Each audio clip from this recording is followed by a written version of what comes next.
मुकेश दीवाना का घर कहाँ है?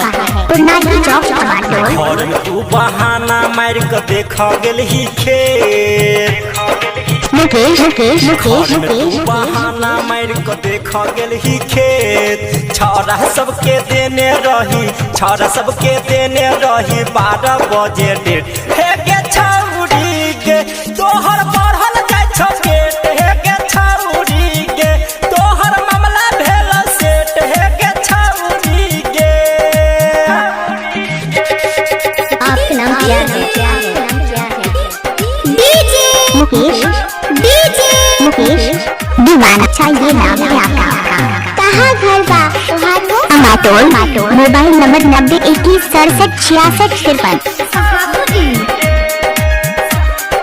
नाइटी में तू घूमे छलही मार के तू स्टाइल।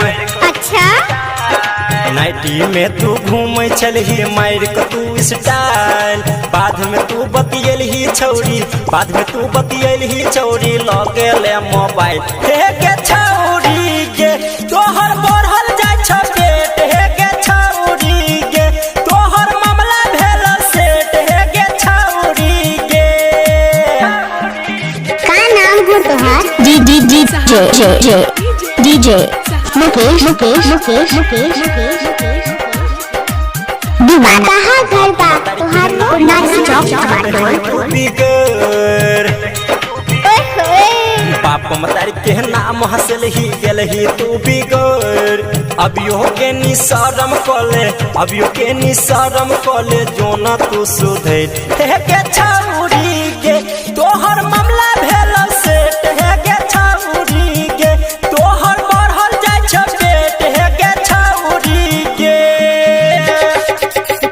आपका नाम क्या है? और आपका? मुकेश दीवाना। अच्छा ये नाम है आपका घर कहाँ है? पुरनाई चौक टमाटो। अच्छा फाइटर बम ललको तोरा ऑर्केस्ट्रा वाला रात। सचिन छौरा धके कोरा काट ललको दांत।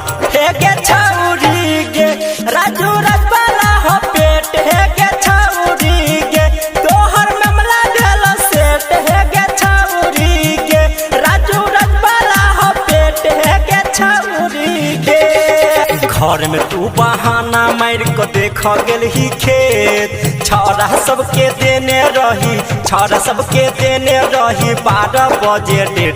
हे गे छौरी आपका नाम क्या है? मुकेश मुकेश